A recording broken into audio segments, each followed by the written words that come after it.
Hello guys, welcome to my YouTube channel study with yes. आप सभी का मेरे यूट्यूब चैनल पर बहुत बहुत बहुत स्वागत है। आज हम लाए हैं डे 2 इंग्लिश इम्प्रूव करने के लिए। तो जैसा कि आप लोगों ने पहले वाले डे में पढ़ा होगा, मैंने आपका काफ़ी कुछ बता रखा था, बेसिक काफ़ी अच्छे से समझाया हुआ था। आई होप कि आप सभी को बहुत बहुत बहुत पसंद आया होगा। नेक्स्ट वीडियो आज मैं लेकर के आया हूँ डे 2। ठीक है, डे 2 में आज हम ज़्यादा कुछ नहीं सीखेंगे, बस थोड़ा सा कॉमनली ही कुछ ना कुछ सीखेंगे। ठीक है, हमें जो चीज़ें सीखनी है इस पे वो बस बेसिक ही है। जैसे मैंने उस पर बताया था, 5 पार्ट्स बताए थे सेंटेंस के, सॉरी टाइप्स, वही तो क्लासिफिकेशंस ऑफ द सेंटेंस, वही मुझे इस पे सीखना है। तो चलिए शुरू करते हैं बिना देरी करते हुए। और हाँ, आप लोगों से एक मेरा विनम्र निवेदन है, या फिर मेरी रिक्वेस्ट ही समझ लो पूरी तरीके से, आप लोग मेरे चैनल को सब्सक्राइब, लाइक, शेयर और कमेंट जरूर किया करें, और अपने फीडबैक्स को मुझे दिया करें मेरे कमेंट में, जिससे मैं उसे अच्छे से एनालिसिस करने के बाद आपको फीडबैक अपना वाला दे सकूं। ठीक है, चलो आज देरी ना करते हुए मैं शुरू करता हूं अपना टॉपिक डे 2। आज हम क्या सीखने वाले हैं? Assertive declarative sentence. ये है क्लासिफिकेशंस। मैंने बताया था 5 टाइप्स होते हैं, जो कि इसमें बता रहे हैं असर्टिव और डिक्लेरेटिव। असर्टिव होते क्या हैं? असर्टिव बोले जाते हैं this sentence relates to fact, thoughts, opinions and end with the full stop. कहने का मतलब है, ये जो असर्टिव और डिक्लेरेटिव है, एक तरीके से साधारण वाक्य होते हैं। नॉर्मली बेसिकली आप लोग हमेशा यूज ही करते हो इनको। ठीक है, और ये हमेशा फुल स्टॉप पे ही जाके खत्म होते हैं। असर्टिव सेंटेंस में फैक्ट्स होते हैं, आपके कोई भी फैक्ट होंगे, वहां पे थॉट्स होंगे, ओपिनियंस होंगे। तो कहने का मतलब है, ये आपका बेसिक सेंटेंस होता है। ठीक है, और जैसे इसमें आपने एग्जांपल देख रखा है, David loves travelling with friends. David को क्या पसंद है? अपने दोस्तों के साथ ट्रैवलिंग करना। ठीक है, तो ये हमारा हो गया असर्टिव सेंटेंस। अब इसी तरीके का हमारा नेक्स्ट आएगा, जो कि दिया है इंपेरेटिव सेंटेंस। इंपेरेटिव सेंटेंस क्या होते हैं? An imperative sentence express an order, request, command and suggestions. Imperative sentence में क्या होता है? इसमें ऑर्डर्स दिए जाते हैं, रिक्वेस्ट करी जाती है, कमांड करा जाता है और सजेशंस दिए जाते हैं। ठीक है, यहां पे इंपेरेटिव सेंटेंस का रोल हम लोग काफी टाइम प्ले करते हैं। जैसे हम देखते हैं हमारे स्कूल्स में, क्लास में जब मैम आती है हमारी, या फिर कोई टीचर्स आता है, तो वो हमें कमांड करता है, यानी ऑर्डर, एक तरीके का ये समझ लो, ऑर्डर क्या समझ लो, उसे हमसे कमांड ही कर रहा है। ठीक है, वो हमें सजेशंस भी देते हैं, वो हमसे ऑर्डर भी करते हैं, वो हमसे रिक्वेस्ट भी करते हैं, और वे हमें बहुत कुछ ऐसी चीजें बताएंगे जो इंपेरेटिव से रिलेटेड होती हैं। ठीक है, कभी कभी कुछ ऐसे इंपेरेटिव्स फंस जाएंगे जिसमें डू से शुरुआत होती है, और वो लगता है कि हमें सीधे सीधे वो लगते हैं हमें उसकी तरह, इंटेरोगेटिव की तरह, लेकिन वो इंटेरोगेटिव ना होकर के वो इंपेरेटिव के, क्यों? क्योंकि लास्ट में भी फुल स्टॉप आ जाता है। बस इतना आप लोगों को ध्यान देना पड़ेगा। जिन वाक्यों में डू से शुरुआत है और लास्ट में जाकर के वो फुल स्टॉप पे खत्म हो रहा है, तो वहां पे इंपेरेटिव रोल प्ले हो रहा है, ना कि आपका इंटेरोगेटिव। ठीक है, और यहाँ पे आप देख रहे होंगे रिक्वेस्ट, ये दी हुई है रिक्वेस्ट। ठीक है, तो ये रिक्वेस्ट का एक और चीज आता है, रिक्वेस्ट और प्रे, दोनों में बहुत बड़ा डिफरेंस होता है। रिक्वेस्ट कब करी जाती है? रिक्वेस्ट करी जाती है जब कोई इंडिविजुअल आपके सामने होता है। ठीक है, जब आप किसी मेन टू मेन बात करते हो किसी से, तब आप रिक्वेस्ट करते हो उससे। ठीक है, ये आपका रोल मैं इसलिए बता रहा हूँ रिक्वेस्ट का, कि इंपेरेटिव और ऑप्टेटिव दोनों जगह पे हम लोग क्या करते हैं? प्रार्थना करते हैं। ठीक है, यहाँ पे रिक्वेस्ट का मीन भी प्रार्थना है, वहां भी उसका मीन प्रार्थना ही होता है, प्रेयर का। यहाँ पे रिक्वेस्ट का मीन जो है हमारा प्रार्थना से, लेकिन वो किस टाइप की प्रार्थना है? वो हमारे किसी इंडिविजुअल के लिए है, यानी किसी पर्सन के लिए, पार्टिकुलर व्यक्ति के लिए है। ठीक है, तो हम किसी व्यक्ति से जब कोई प्रार्थना करते हैं, तो वहां पे हम रिक्वेस्ट करते हैं उससे।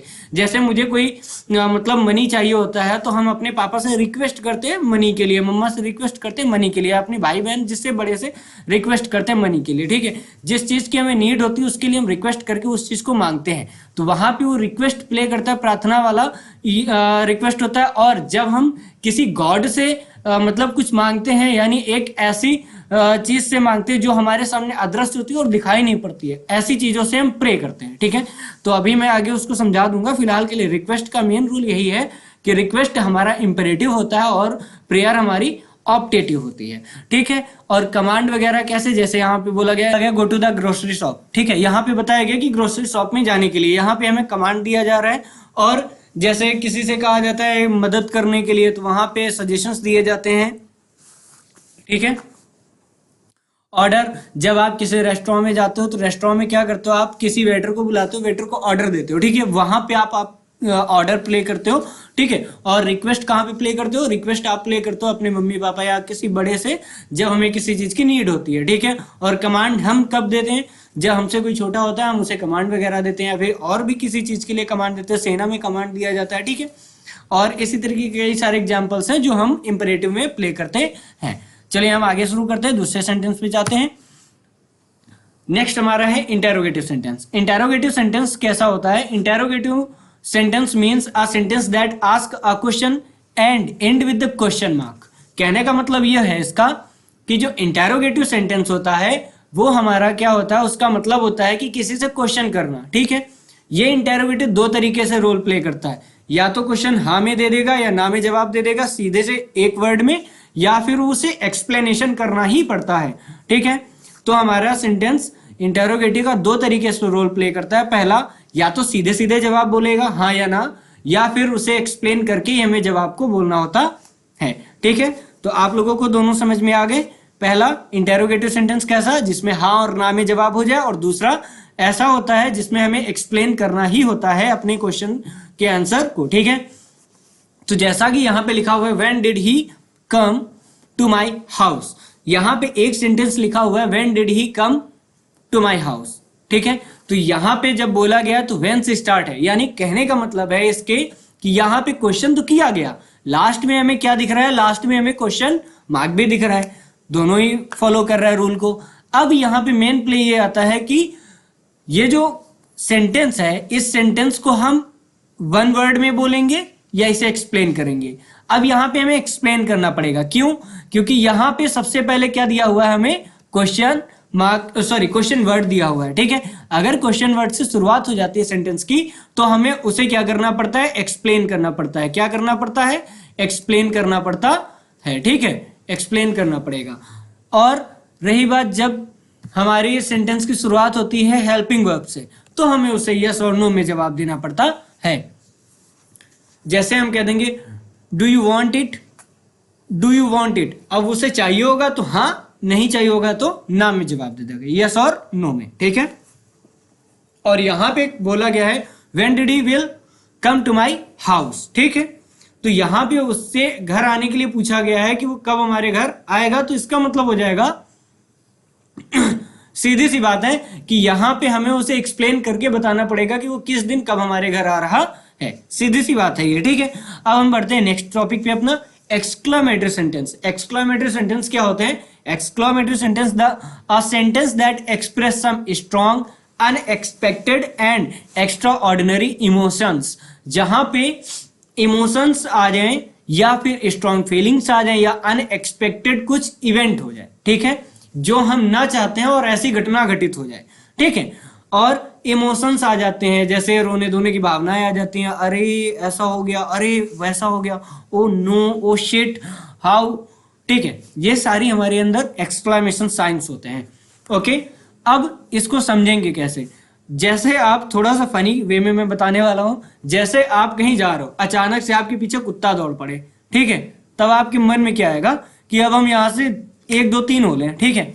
तो कहने का मतलब ये आता है कि जब भी आपके अंदर सडनली कोई फीलिंग आ जाए, किसी को देख करके भयभीत हो जाओ, डर जाओ, वहां पे एक्सक्लामेटरी सेंटेंस हमारे अंदर से निकलते हैं। यानी कहने का मतलब हमारे पास वो क्या हो जाता है, एक्सक्लामेशन इवेंट घटित होने लगते हैं, ठीक है, एक्सक्लामेशन होने लगते हैं वहां पे।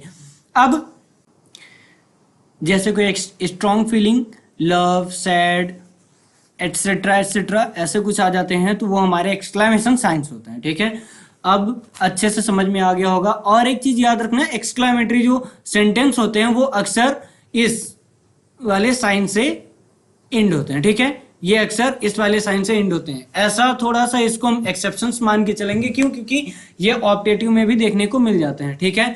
और वहां पर क्या हो जाता है, क्योंकि जब आप किसी को विश वगैरह करते हो तो ऑप्टेटिव में तो इसका यूज करना ही पड़ता है, तो वो मैं आगे अभी समझाऊंगा ऑप्टेटिव में, फिलहाल अभी हम ये देखेंगे कि एक्सक्लामेटरी वाले जो सेंटेंस होते हैं वो अक्सर हमारे इस वाले साइन से खत्म होते हैं, ठीक है। और इसमें ऐसी भावनाएं होती हैं जिसमें मतलब ओ, अरे, हाउ ऐसे करके भावनाएं आ जाती हैं और उसमें ये वाला साइन लगाओ तो एक्सक्लामेटरी सेंटेंस ही होता है। 99% ये वर्क करता है, लेकिन कहीं कहीं पे ये फेल हो जाता है, ठीक है।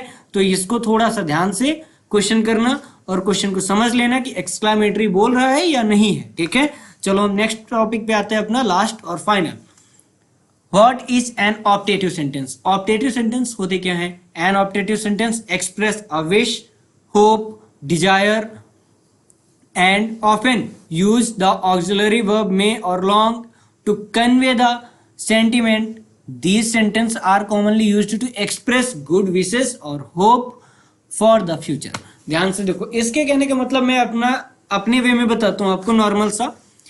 ऑप्टेटिव सेंटेंस ज्यादातर हम किसी को विश करते हैं, ठीक है, जैसे किसी को बर्थडे विश कर दिया, ये सुबह की ग्रीटिंग कर दी, और भी एटसेट्रा चीजें ऐसी आती हैं जो गॉड से रिलेटेड होती हैं और वो हम किसी को विश करते हैं, ठीक है। कोई अगर कहीं जा रहा है तो आपने लॉन्ग जर्नी के लिए उसे विश कर दिया। किसी को अगर एग्जाम देना है तो एग्जाम के लिए आपने विश कर दिया। तो ये सारे के सारे जो आते हैं ऑप्टेटिव सेंटेंस होते हैं। कहीं कहीं पे आप देखोगे इंपरेटिव में भी ऐसा कुछ हो जाता है, लेकिन नॉर्मली ये आपका ऑप्टेटिव होता है, ठीक है। जैसे may you have a wonderful day, यहाँ पे मे का इस्तेमाल किया गया है, ठीक है। अब सेकंड वाला जो है हमारा लॉन्ग वाला, देखो long may you live happily, ठीक है। तो यहाँ पे कैसा ऑक्सिलरी वर्ब यूज किया गया? लॉन्ग। मे और लॉन्ग के इस्तेमाल होते हैं, ठीक है। इसमें कभी कभी देखोगे आपका यहाँ पे जो मैंने बताया था एक्सक्लामेशन साइन वो भी आ जाता है, ठीक है। तो अभी इसमें मैंने नहीं दिखाया है, बाकी आपको कहीं पे मिल जाए तो ध्यान से पढ़ लेना। मे यू लिव लॉन्ग होता है, ठीक है। मे गॉड ब्लेस यू हो जाते हैं, तो मे गॉड ब्लेस यू में आपको देखने को मिल जाएगा, ठीक है। मे यू लिव लॉन्ग उसमें भी आपको देखने को मिलेगा।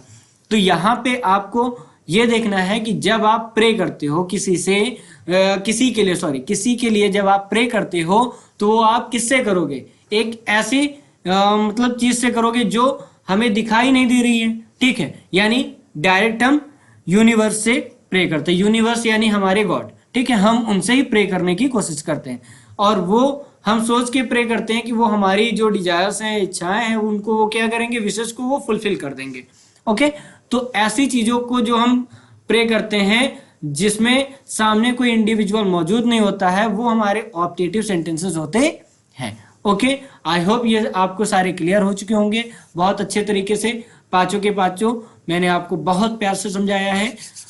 आपको ये वीडियो अच्छा लगा हो तो आप लाइक, शेयर, सब्सक्राइब और अपना फीडबैक जरूर मुझे कमेंट में दें कि आपको कौन सा टॉपिक नहीं समझ में आया और कौन सा टॉपिक में आपको डाउट है, ठीक है। कोई भी अगर डाउट है तो आप हमसे डायरेक्टली कमेंट पे पूछ सकते हैं। मैं आपके कमेंट को जरूर एनालिसिस करूंगा और देखूंगा भी, आपको बताऊंगा सारे क्वेश्चंस के आपके आंसर्स दूंगा। और लास्ट में ये वर्कशीट है तो आप इसको अपने पास नोट डाउन कर लेना, फुल स्टॉप करके इसको, ठीक है। यानी सॉरी पॉज करके, फुल स्टॉप मुझसे निकल गया, पॉज करके इसको क्या करना, तुम ये 15 क्वेश्चन है इनको आप नोट डाउन कर लेना, ठीक है। अब यहाँ पे डिक्लेरेटिव, इंटेरोगेटिव, एक्सक्लामेटरी और इंपरेटिव, ऑप्टेटिव मैंने नहीं दिया हुआ है, ऑप्टेटिव उसमें बता दिया था। फिलहाल के लिए ऑप्टेटिव का मैं नेक्स्ट वीडियो में लेकर के आपको दे दूंगा, ठीक है। अभी आप ये 15 के 15 इसमें ये 4 ढूंढ के रख देना और यही आपका होमवर्क रहेगा। आई होप आप सभी को वीडियो बहुत पसंद आएगा। चलते हैं, बाय बाय।